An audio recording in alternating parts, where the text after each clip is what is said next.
So on September 27th at Woods Coffee, any Woods Coffee location, if you come in and donate $10 or more, we're going to give you your drink for free. You can get the biggest drink of your life. It doesn't matter. We're going to come alongside you and reward you for giving $10 to Strong Against Cancer.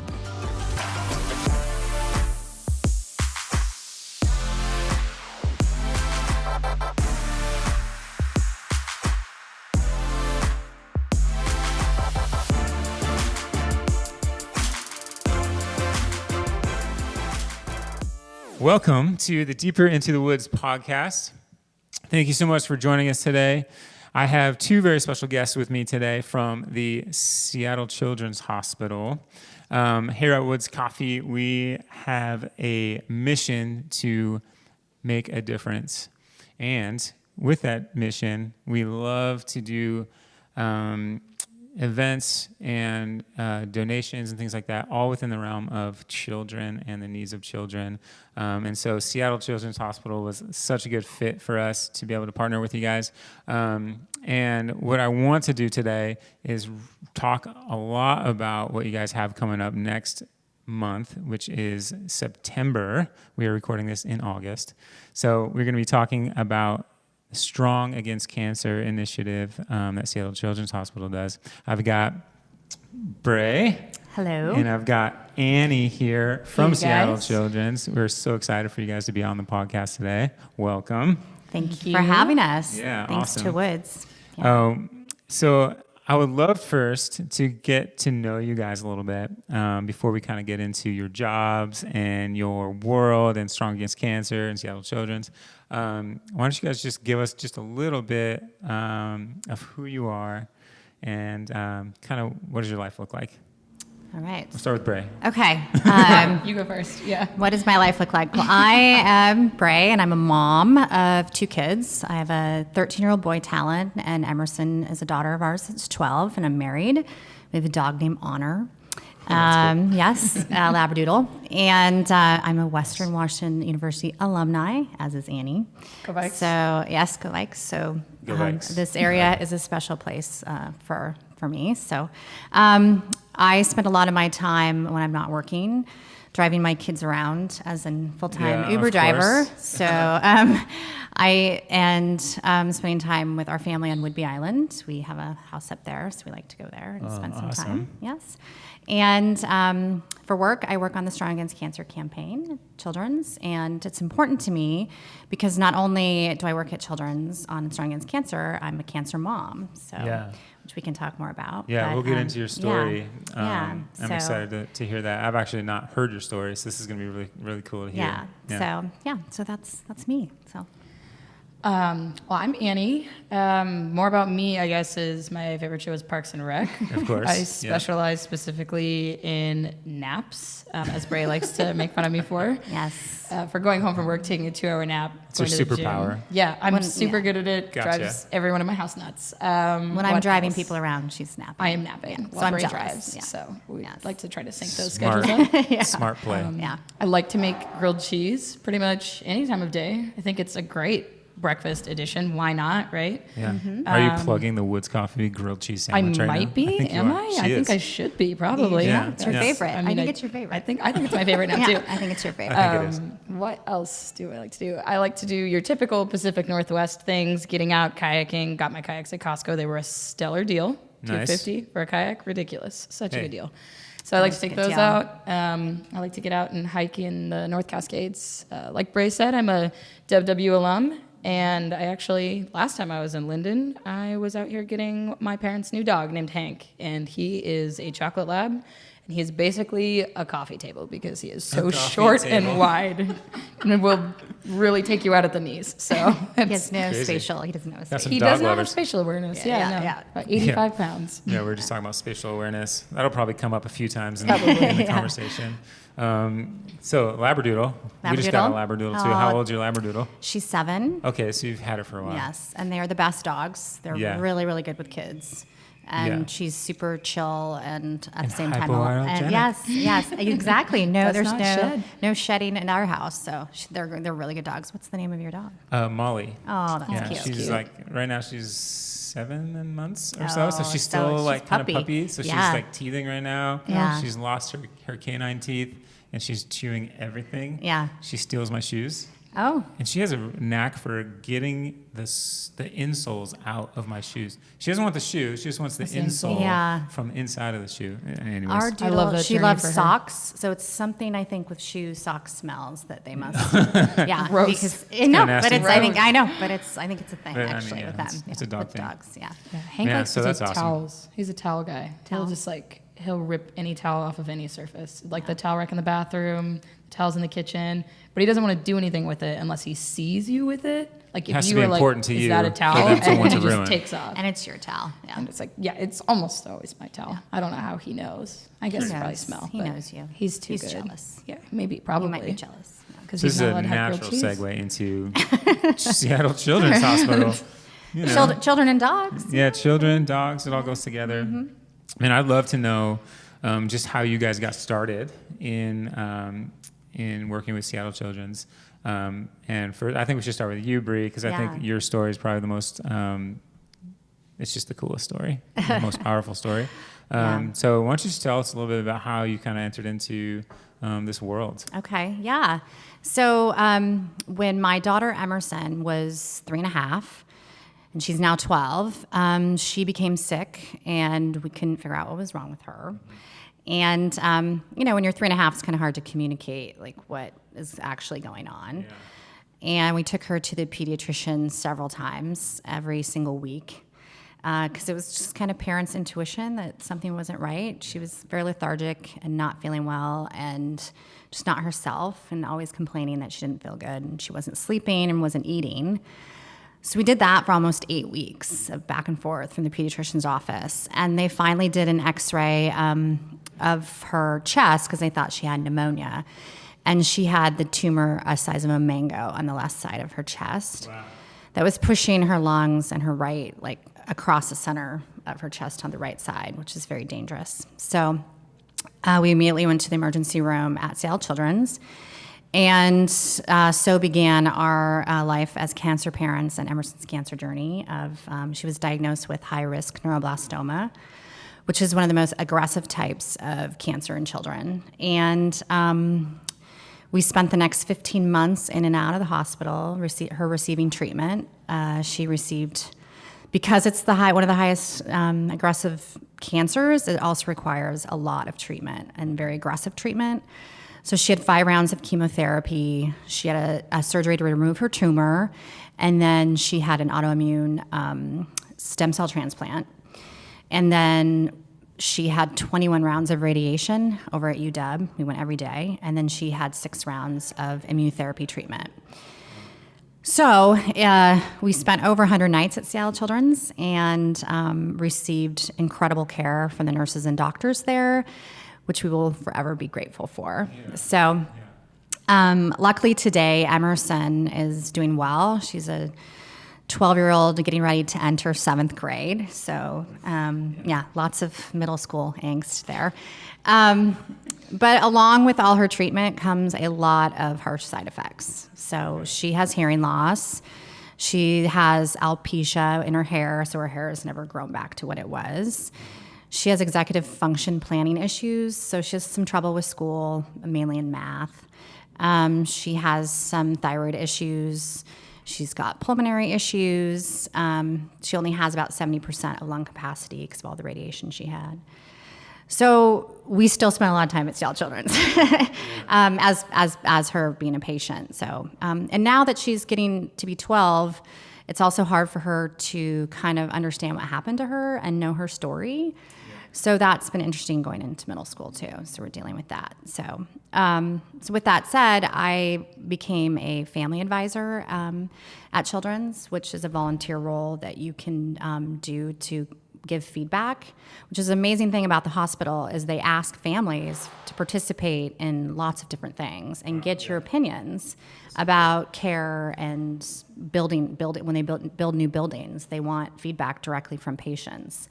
And then I learned about this role at Strong Against Cancer that was available, and I wanted to give back and participate in finding a way to treat kids in a different way and treat kids that doesn't have all the harsh side effects that come with all the treatment that they have to receive, because their bodies are still growing and we're just sending some really bad drugs through their system to get them to be better. So the research and the immunotherapy treatment that they're doing at Children's is life-changing for so many kids, and it's such a good place to put money and resources. So that's how I got to where I am today. Crazy. Yeah. It's so nuts to me. You talk about a thing or a tragedy, essentially, that could be a huge strain on your family. Obviously, it probably was, Yes. like, just difficult, right? Yeah. But you work through the whole time of days and nights, and probably lots of nights without sleeping, Yes. and sleeping on uncomfortable beds or whatever, like all through Seattle Children's, and your experience there is so great that you're like, I want to be involved in this and help other kids. That's awesome. Oh, thank you. And that is so cool to hear. And it says a lot about Seattle Children's. Right. And you mentioned it a little bit, just the difference maybe.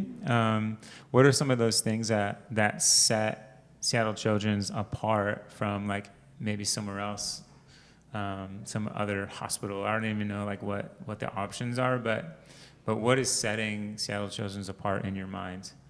Well, I think for sure the actual treatment and the doctors that they have there are like outstanding and some of the best in the world. Dr. Julie Park was our doctor, and she is the world leading doctor for neuroblastoma.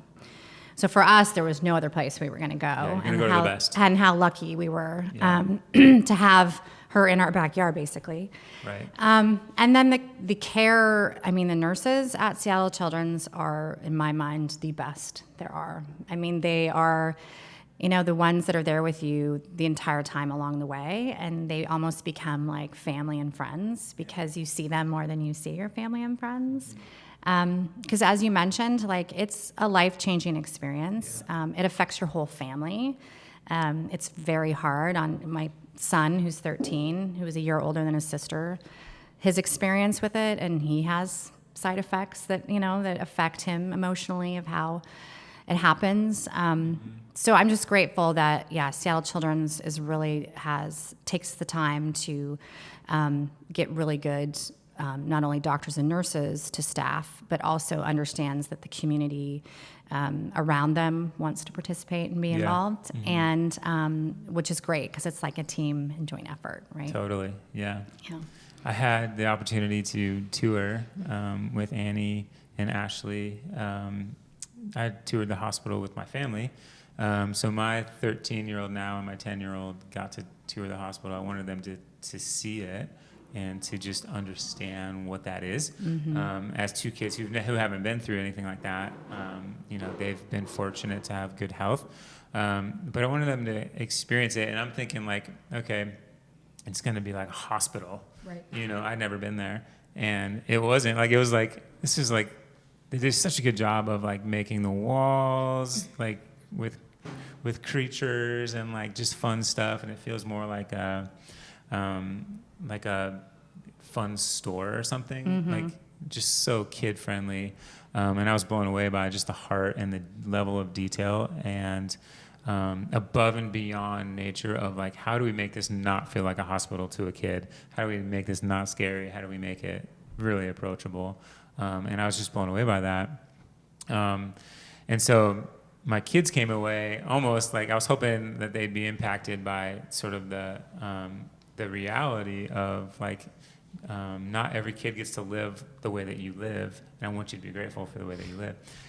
But they were like, man, that place was cool. It was almost like, okay, well, that didn't work. But they still came away with an appreciation of, the work that you guys do and that all the doctors and nurses are doing there.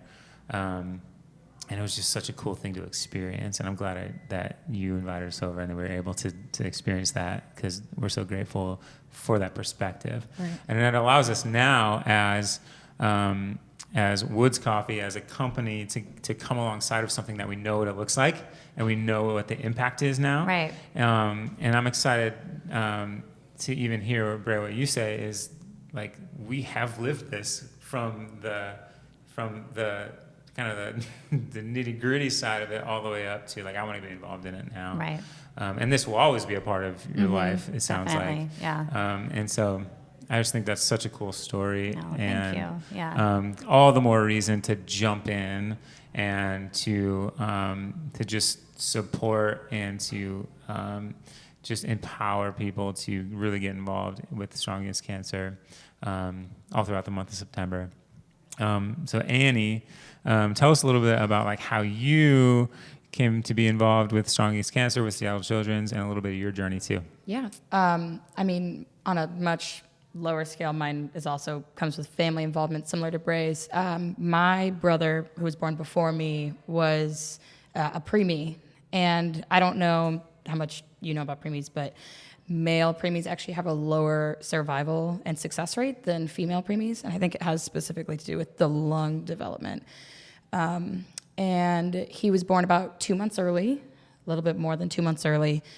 But that was also in the 90s, right? So healthcare was so different back in the 90s than it is now. I mean, it changes so much even year to year, but he was treated a lot at Children's growing up for everything, even skin, I think, is one of the things that people don't think about. Like he, as, not even a 30-year-old, has varicose veins just from the way that his skin ages from having been born prematurely. But so I as a little kid, didn't really understand, but, we would get to do the fun stuff, right? So they'd have, like, family days at the hospital, and so we would all go, and, we'd walk away with the free children's bouncy balls. And so Seattle Children's has always kind of been a little part of my life. And then when I was looking for internships out of school, I saw the one in the community events program that I work for now, and I thought, they have truly given so much back to my family, because another awesome aspect of Seattle Children's is that they will treat your child regardless of your ability to pay. Which is the Uncompensated Care Fund, which is a separate asset, but and Strong also covers parts of that for cancer patients. So, thankfully my family was able to pay with insurance, but had they not been able to, it would have been covered. Everything that my brother would have needed to survive and be successful into adulthood would have been covered by Children's. And so I kind of was like, I could do a lot of things with a PR degree, but I want to do something that makes a difference. And I didn't even realize how much of a difference could be made through fundraising until I kind of jumped into this world, and I had stepped right through the door and never looked back. Listening to Bray talk about how the Children's Hospital was and how it was when you were there, and having gone on tours and seeing the back end of it enough times, there really is an amazing amount of planning that goes into building a children's hospital as opposed to just a regular hospital. And like you saw, we have different units of the hospital for all of you out there in podcast land that haven't been. And so we have the forest section, the ocean section, and the river section, because it's easier for kids to remember. And we have elevators named after animals. We have the rabbit elevator and the salmon elevator, so little kids know what one to take to go to their appointments. Adults need that stuff too. Yeah, exactly. It's super helpful all around. We say it's for the kids, but let's be real. I can find the river elevator. Helpful. Yeah. But yeah, I think one of the coolest planning things that people don't actually know that we do when it comes to building out new wings for the hospital in our new research areas is we rent out a warehouse in Ballard, and we build every floor individually of the hospital out of cardboard, down to the baby. Oh, right. You were telling me about this. Down to the baby in the bed. And so you're talking about like a physical mock-up of the floor so you of can the hospital kind of wings. feel it and assess if it's going to work or not. Right. And they run parents through it, patients through it, and nurses and doctors with, stretchers and IVs and everything to see, is this going to work? And then they take the input, like, for example, Bray's input, and say, what would make this better, or what would make this a better experience for your kid, and then they make those changes. Yeah. And so that's sets us aside. That seems crazy in one hand, but but when you're dealing with like donated funds, like that's really smart. So like we don't want to make mistakes when we build. Let's do it and do it right. We don't want to do it again. Yeah. So let's invest a little bit into cardboard. Right. And make sure it works. If you guys have cardboard, let us know. Send that our way. We usually have a lot of cardboard. This might work out. Just took you on a tour of our warehouse. You saw all the cardboard in there. Yeah. Man, so that's crazy. So I think there's got to be something to be said for like just the impact of Seattle Children's on people, because you go there, you experience it, and you go, how do I do something with what I've just experienced? Like, I'm not necessarily a patient myself. Maybe I know someone who is, but how do I, as a just normal person listening to a podcast or listening to a video or whatever, how do I get involved in Strong Against Cancer? Yeah, I think honestly, and I mean, Bray and I were just talking about that on our lovely rainy drive up here. Yeah, it's definitely pouring today. It's not beautiful out, but we were, talking about how even as, patient families and as a grateful patient mom, the biggest area that we can make a difference is through facilitating fundraisers and working with the community, because not everybody in Washington State or the country or the world is going to be a groundbreaking doctor or researcher, and not everybody will be able to find a cure, but everybody can help us make a difference. And I truly mean that. For every dollar, it makes such a difference to the hospital. When you look at the general scope of fundraising, all of the federal grants that go out for cancer research, of all of them that go out in the country, only 4% of those funds go to pediatric cancer research. And so anything other than that 4%, which we don't even get all of that, right? We're one of many people who apply for that 4%. We have to build from the ground up and get funds every year to, continue to help with programs like Strong Against Cancer that are going to create these innovative treatments for children.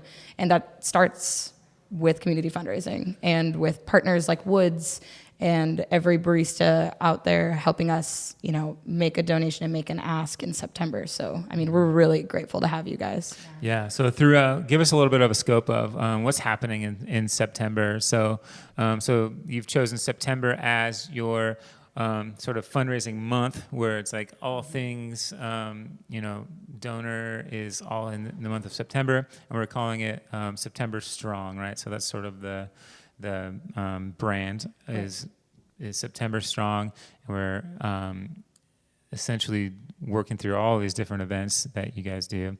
And Woods Coffee, we were part of it last year, donated a portion of proceeds from specific items. This year we're doing it a little bit different. We're picking one day and we're making it the best day in the world for us. Yeah, love it. And so kind of what we're doing is we're just giving anyone who donates $10 or more, we're just giving them a free drink, any size, any drink, just to encourage, like, hey, a $10 donation time and time again, or, thousands of people, like, that's going to add up to some serious, like, awesome coin for Strong Against Cancer. It's going to help people like Bray and her family, or Emerson, really. I just love the idea of, like, so many people coming together, making a small contribution, but adding up to something huge. And so that's what we're going to do. We're going to we're going to raise $10 over and over and over and over again, and make a huge contribution to Strong Against Cancer. So on September 27th at Woods Coffee, any Woods Coffee location, if you come in and donate $10 or more, we're going to give you your drink for free. You can get the biggest drink of your life. It doesn't matter. We're going to come alongside you and reward you for giving $10 to Strong Against Cancer. I would encourage you to give more than $10, but it has to be at least $10. Join the effort. Join the community of people that are being affected and impacted by Seattle Children's Hospital. It's going to be awesome. So also, I wanted to kind of give you guys an opportunity to just sort of give us a scope of the kind of care that that children are receiving at Seattle Children's. So we heard Emerson's story of, like, kind of the really aggressive treatment that she needed to aggressively treat her aggressive cancer.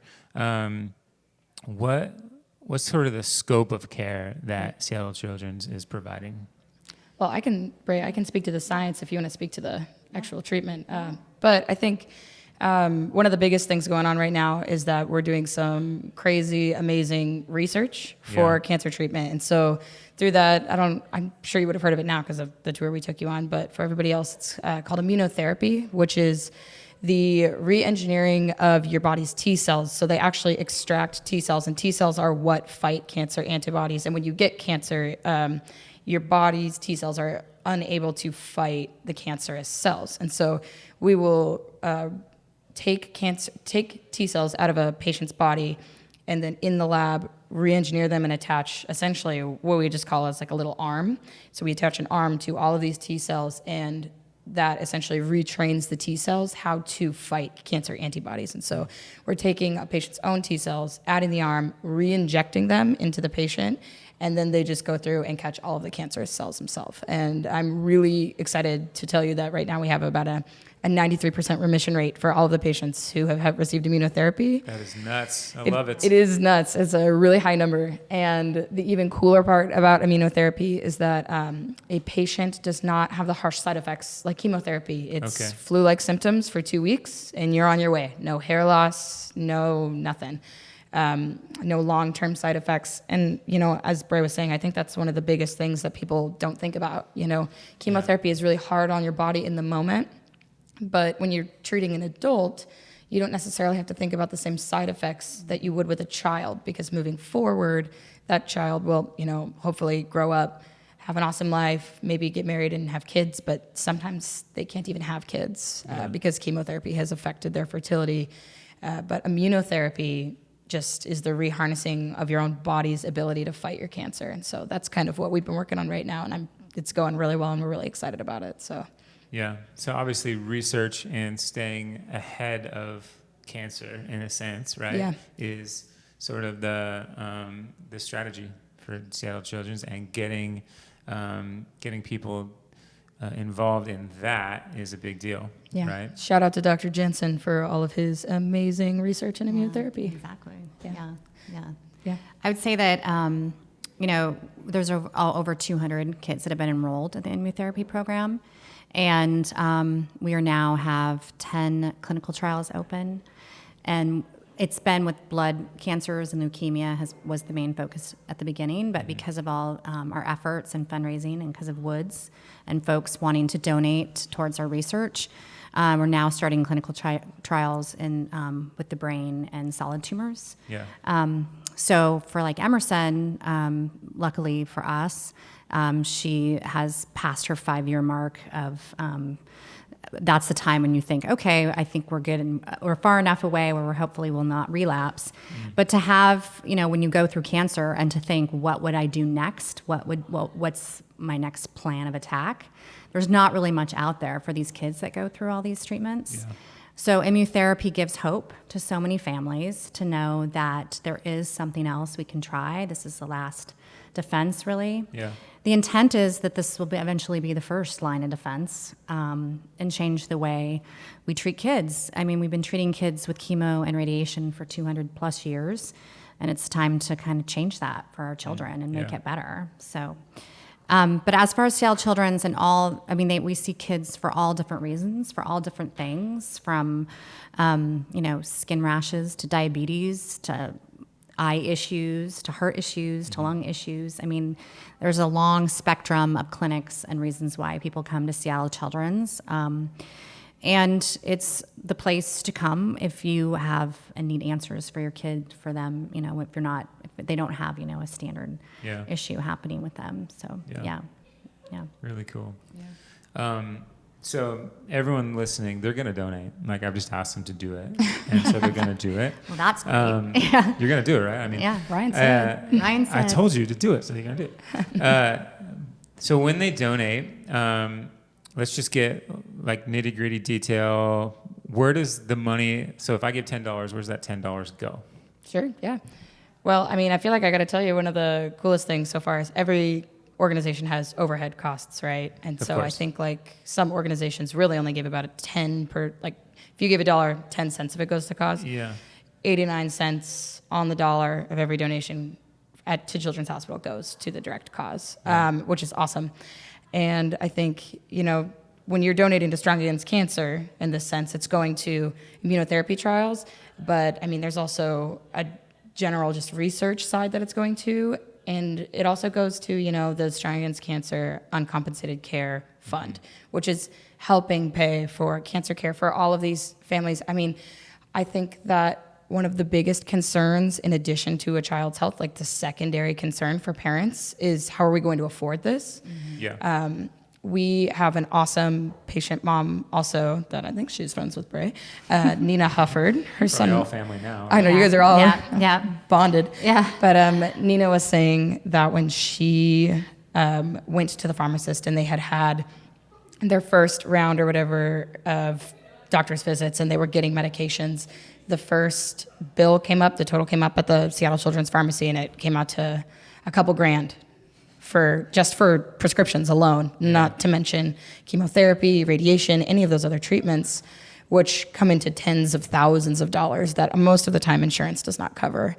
And the woman at the pharmacy, and it kind of gives me goosebumps because it kind of hits home for me, but knowing how expensive medications can be.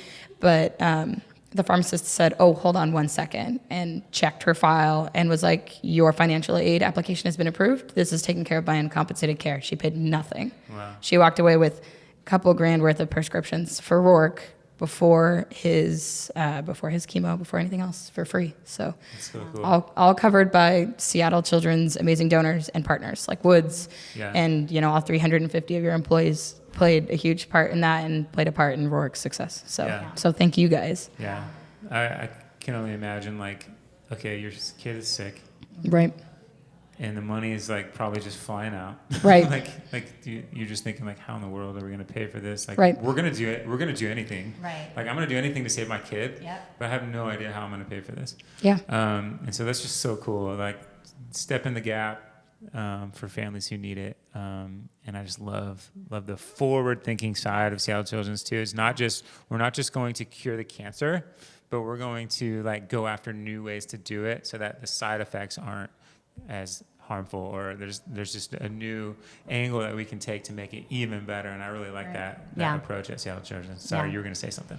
No, I was just going to add what's nice about the uncompensated care, where the money goes towards in September to the immunotherapy side, is that, as Annie was saying, with the meds example for the prescription, this way, a lot of times the immunotherapy treatment, more so than other standard treatments, is not covered because it's not your standard treatment. Mm-hmm. So our uncompensated care fund allows for anyone to be able to get treatment as well and get this research, for this immunotherapy treatment. So because of donors and because of folks participating in September Strong, that enables anyone to be able to get this treatment when it's their last hope. So So cool. Yeah.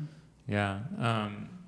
So you have a captive audience here. Is there anything else that you guys would love to say to our listeners, to our viewers, that would add value to their life, to Strong Against Cancer, to anything that we're talking about here today? Well, first of all, thank you for participating and being willing to participate, and encouraging folks on your day of giving to the cancer happens to everyone. I think everyone is impacted some way these days by a family member or someone they love having cancer.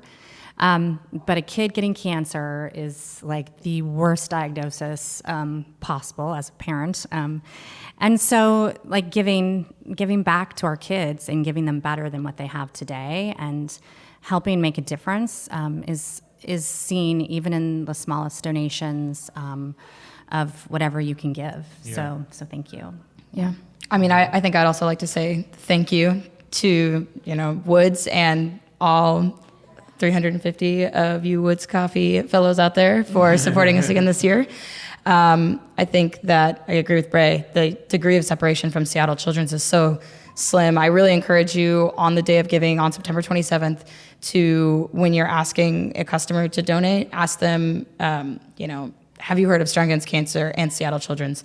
Because I can almost guarantee you that they will either have had an experience with Seattle Children's or they will know someone who has had an experience with Seattle Children's close to them.